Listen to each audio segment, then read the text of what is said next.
Quero convidar você a abrir a sua Bíblia, no Salmo 119.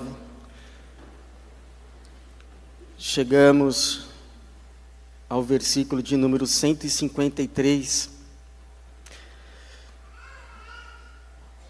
Salmo 119, vamos ler a partir do versículo 153. Até o versículo de número 160, correspondente à letra hebraica Resh. Você sabe que o Salmo 119 é um acróstico de 22 passagens, cada uma correspondendo a uma letra hebraica, do alfabeto hebraico. Cada manhã temos meditado em uma dessas passagens e chegamos agora a esta em que estamos, a partir do versículo 153. Diz assim: Atenta para minha aflição e livra-me, pois não me esqueço da tua lei.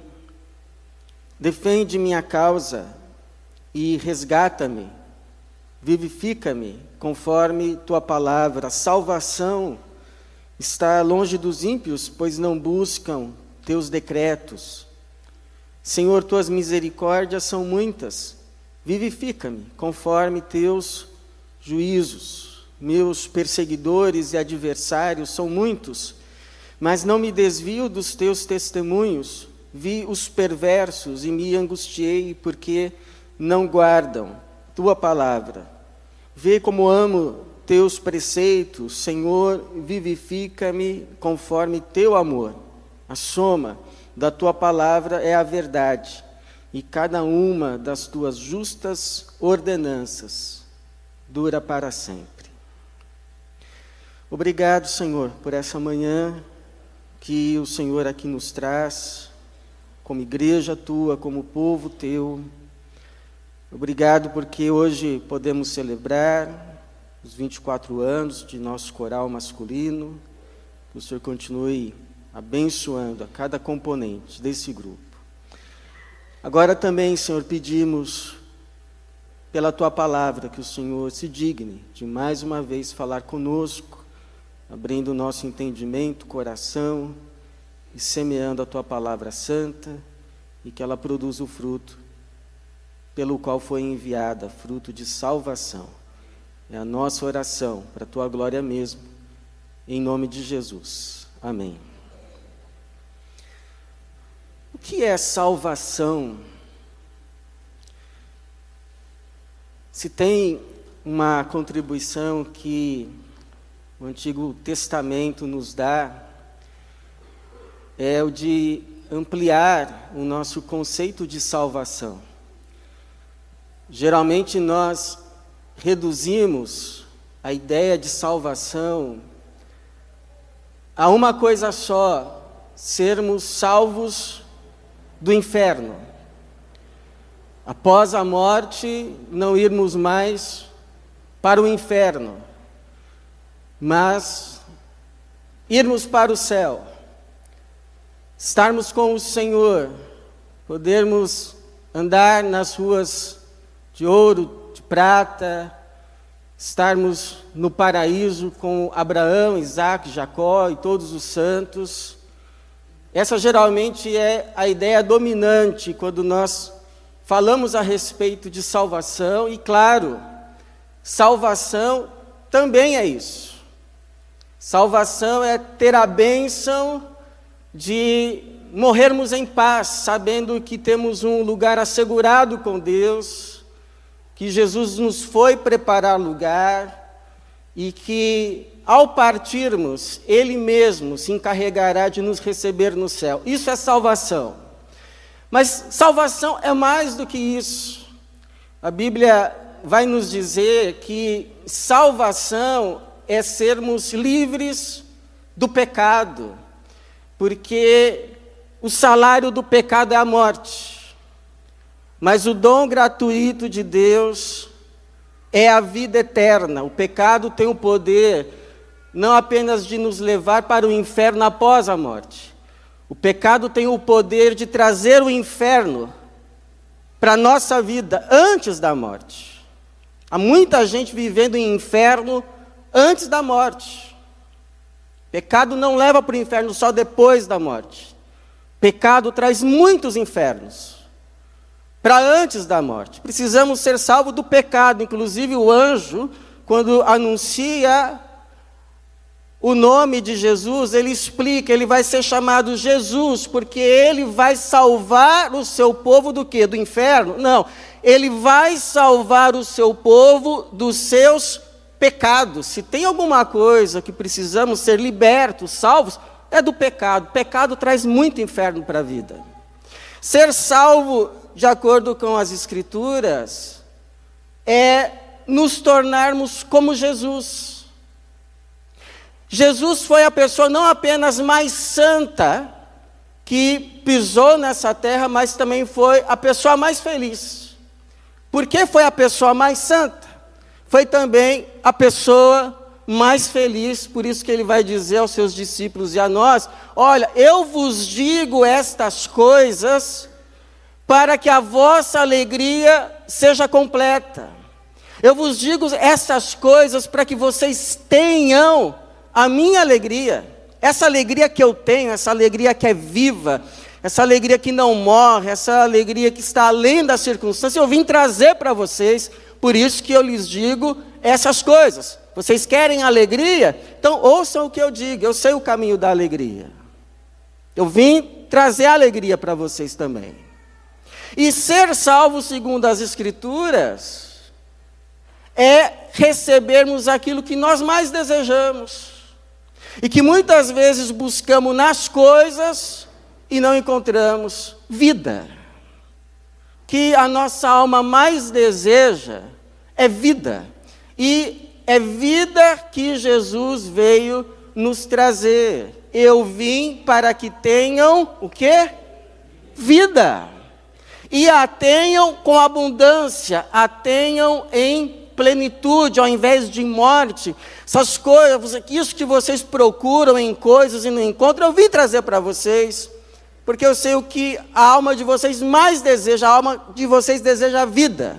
Foi vida que eu vim trazer para vocês, e vida com abundância, ou seja, Jesus veio nos trazer o shalom de Deus. O shalom, que é a ideia de vida plena, a vida que não tem falta de nada, a vida que é vida verdadeira, a vida que todos nós desejamos, a vida abençoada por Deus. É isso que Jesus veio nos trazer, é isso que é ser salvo, é ser liberto do pecado, é nos tornarmos cada vez mais como Jesus e recebermos dele a vida. É por isso que na Bíblia é possível pedir salvação de pecados, é possível pedir salvação de aflições, é possível pedir salvação de angústias, é possível pedir salvação de tribulações, ou seja, é possível pedir salvação de tudo e qualquer coisa que ameace o nosso shalom. É possível pedir salvação de qualquer coisa que ameace o bem-estar da nossa vida. No caso aqui, o salmista vai pedir salvação, livramento de aflição. Ele vai dizer no verso 153, atenta para a minha aflição e livra-me, ou liberta-me, ou salva-me. Salva-me dessa aflição. A ideia é tirar alguém de um lugar muito apertado e colocar num lugar amplo, num lugar espaçoso, em que é possível respirar, é possível viver. É essa salvação que ele pede, por isso que nessa passagem ele ainda vai pedir 3 vezes a mesma coisa, vida. Ele vai dizer assim no versículo 154, defende minha causa e resgata-me, ou salva-me, vivifica-me conforme a tua palavra. Verso 156, Senhor, tuas misericórdias são muitas, vivifica-me, dá-me vida conforme teus juízos. E no versículo 159, vê como amo os teus preceitos, Senhor, vivifica-me. Ou seja, faz-me viver, sopra em mim, me concede vida, me dê vida. Quando a gente está em aperto, quando o bem-estar da vida está ameaçado, quais são as nossas atitudes? Então, em primeiro lugar, irmão, quando você estiver num aperto, quando você estiver com o seu shalom ameaçado, peça primeiro que Deus atente para a sua causa. Peça que Deus considere a tua situação, que Ele volte os seus olhos para você e tenha compaixão, porque Ele tem. Você talvez já tenha tido a experiência de pensar na sua angústia, na sua aflição, na sua situação, no seu problema, e logo após dizer assim, bom, mas quem se importa? Você tem a impressão que ninguém se importa. Mas Deus se importa. Porque Deus tem coração. E Deus tem um coração cheio de compaixão.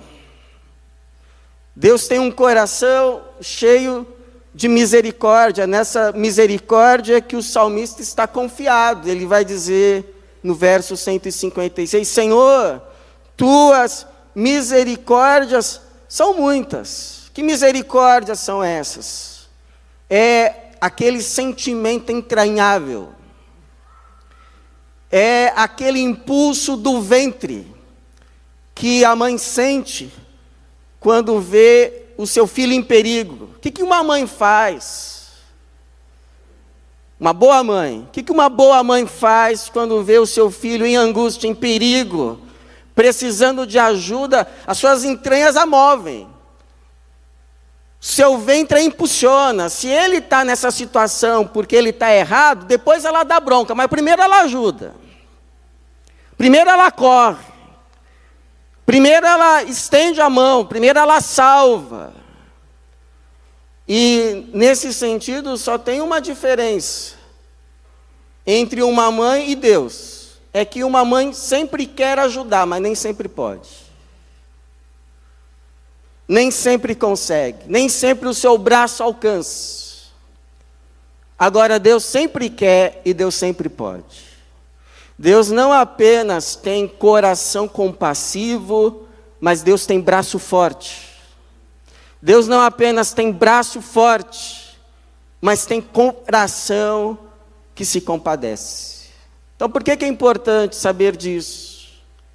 Por que é importante saber que é Deus que tem o braço forte? Porque às vezes você na sua situação, na sua angústia, na sua aflição, no seu aperto, na sua fase em que você sente o bem-estar da sua vida ameaçado, você pode esperar que as pessoas façam por você aquilo que só Deus pode fazer. Você pode esperar que as pessoas estejam ao seu lado, todas as vezes que você gritar por socorro. Mas só Deus é onipresente, só Deus vai poder fazer isso por você. Você pode esperar que as pessoas sempre tenham uma palavra para você, que elas possam te dar um conselho, que vai desembaraçar aí a situação, te mostrar um caminho, mas só Deus é onisciente, só Deus sabe tudo. Vai ter momentos que as pessoas, a única coisa que elas vão poder fazer por você é te ouvir. A única coisa que elas vão poder fazer por você é se colocar do seu lado e chorar com você. Mas elas não sabem tudo. Você pode estar esperando que as pessoas sempre te ajudem, sempre te salvem. Mas só Deus é onipotente. Então, tome cuidado para você não cobrar das pessoas aquilo que só Deus pode fazer por você. Tome cuidado para você não cobrar das pessoas aquilo que você mesmo não pode fazer por elas. Por que esperar delas coisas que nem nós mesmos podemos fazer? Por que esperar delas coisas que só Deus pode fazer? É importante saber que é Deus que tem o braço forte. Agora, por que é importante saber também que Deus não apenas tem braço forte, mas tem coração que se compadece? Porque muitas vezes na sua aflição, você pode não duvidar que Deus possa te ajudar, mas que Deus queira. Lembra quando um leproso se aproxima de Jesus e ele diz assim: Senhor, se quiseres,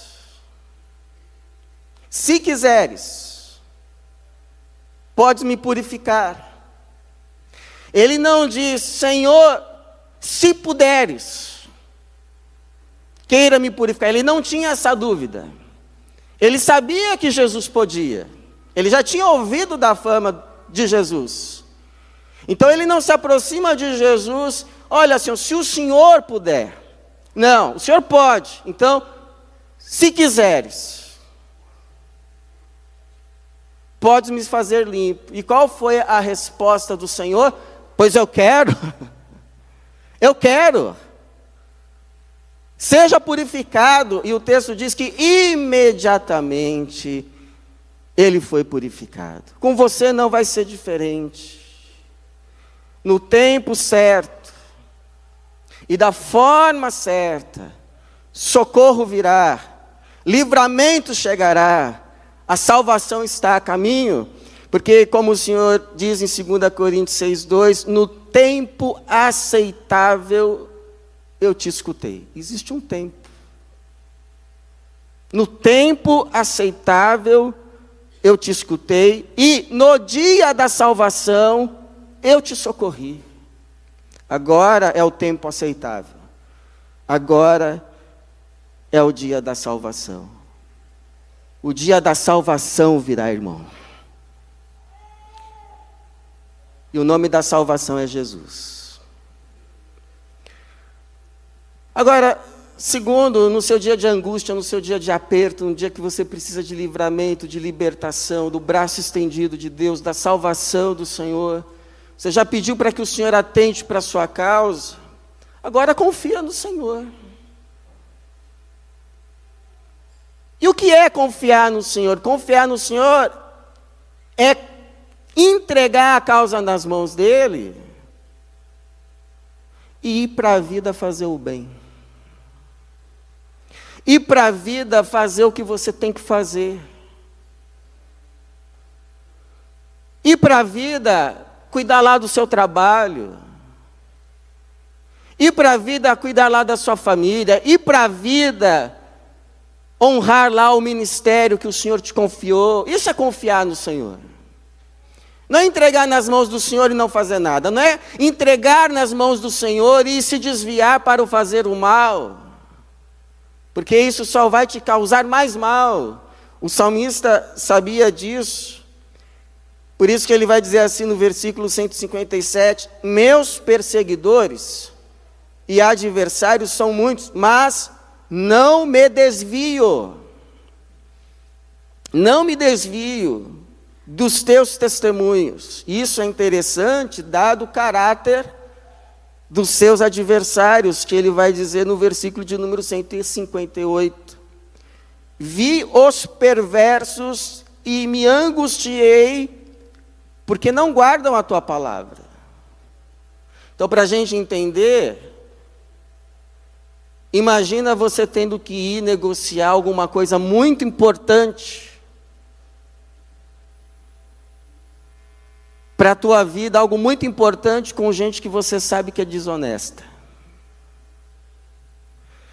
Você tendo que ir fazer um acordo com gente que você sabe que não dá para confiar. Você ter que dialogar com pessoas que você sabe, depois que você assinar o contrato, vão rasgar o contrato. Pessoas que você sabe vão te cumprimentar com uma mão e apunhalar com a outra. Imagina você tendo que lutar com um adversário que não não respeita as regras do jogo, que trapaceia, que joga sujo.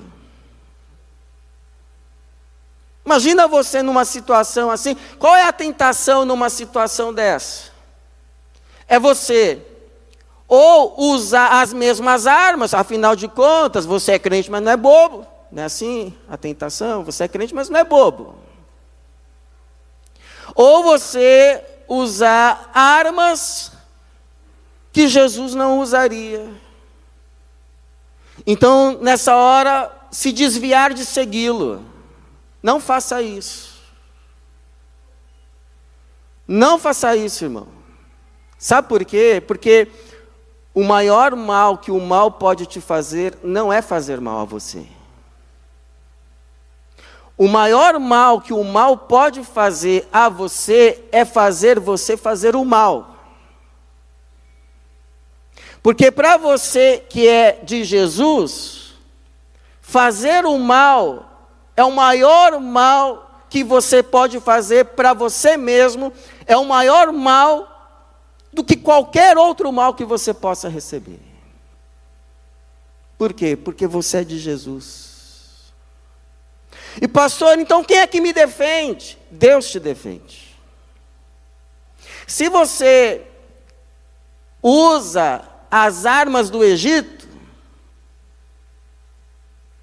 sendo que você é de Canaã, você não é do Egito, você é de Canaã, mas você usa as armas do Egito e usa bem, você mostra que na verdade você é do Egito, mas você não é do Egito.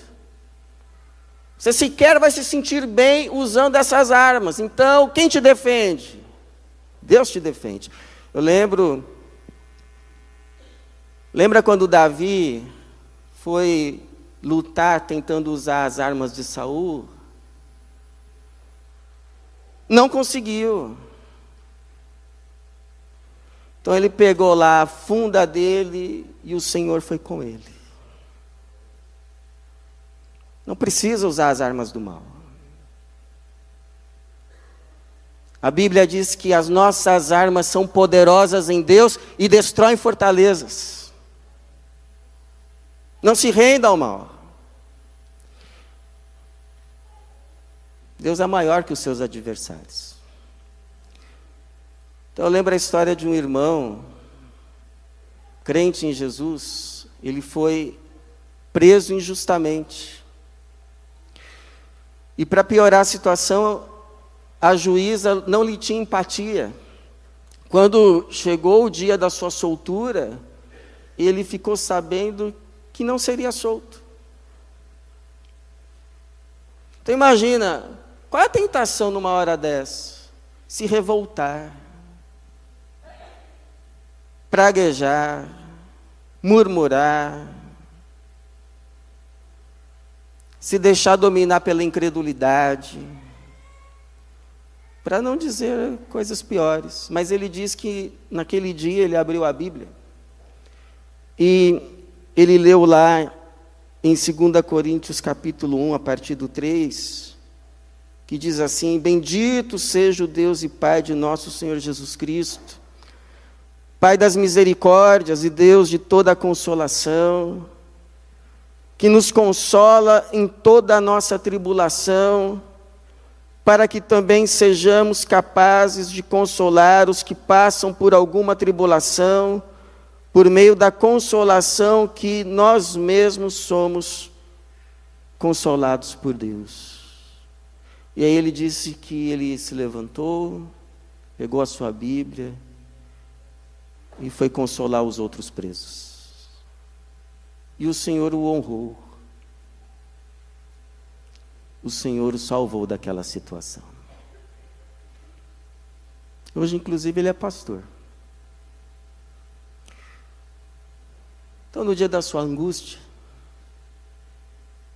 quando o adversário se apresentar, não ouça o mal para fazer o mal. Confia no Senhor e faz o bem. Não se deixe vencer pelo mal, mas vence o mal com o bem. Amém, irmãos? que eu acho interessante no Salmo 119 é que muitos temas vão se repetindo ao longo do Salmo, alguns temas em quase cada passagem do Salmo. Mas cada passagem do Salmo também tem a sua contribuição nova para a verdade toda do Salmo.